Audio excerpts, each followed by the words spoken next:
ইনকিলাব cultural centre যদি ধ্বংস হয়ে যায় তাহলে হয়তো তারা খুব আনন্দিত হবেন, আল্লাহ তাদের বিচার করবেন।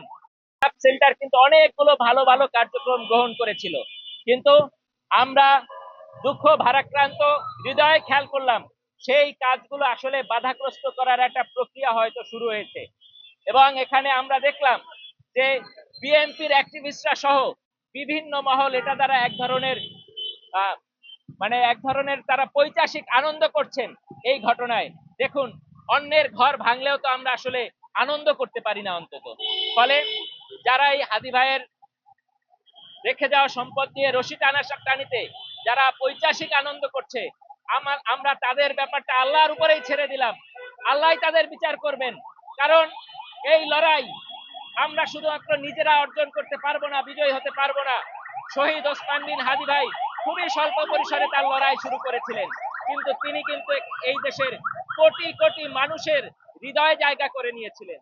আমরা মনে করি এইটা শুধুমাত্র ওসমান বিন হাদি ভাইয়ের একার সাফল্য বা একার যে ক্যাপাসিটি দিয়ে এইটা অর্জন করছেন সেটা না, বরং তার এই লড়াইয়ে আল্লাহর সরাসরি মদত ছিল।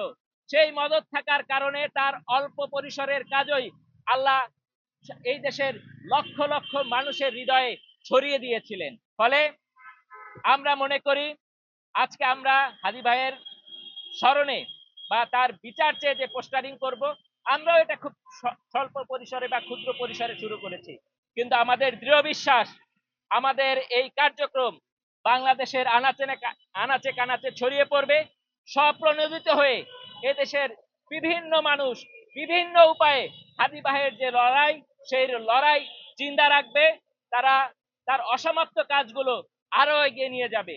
হাদি ভাই ছিল আমাদের রত্ন, এই রত্নকে আমাদের সবাইকে আসলে মিলে রক্ষা করতে হবে।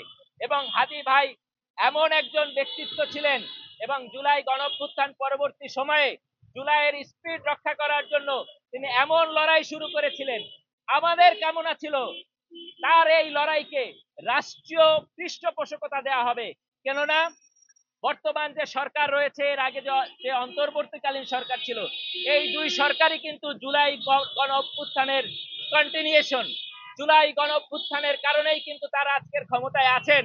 ফলে যাদের কারণে বা যে উপলক্ষকে কেন্দ্র করে তারা ক্ষমতায় রয়েছেন, সেই উপলক্ষের পক্ষে যারা কাজ করেছেন তাদের সংরক্ষণের দায়িত্ব কিন্তু সরকারের ছিল।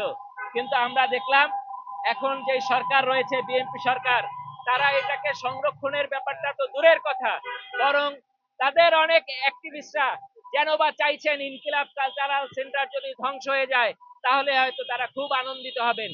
এই ধরনের মন মানসিকতা নিয়ে যদি আপনারা চলেন, দেখেন আপনাদের বন্ধু কিন্তু দিল্লি হবে না, দিল্লির আগ্রাসনবাদী শক্তি কিন্তু আপনাদের পাশে দাঁড়াবে না। হাসিনা এখান থেকে পালায়ে দিল্লি আশ্রয় নিতে পারছে, কিন্তু তারেক রহমান সাহেব কিন্তু এখান থেকে পালায়ে অন্য কোনো দেশে যে আশ্রয় নিতে পারবে না।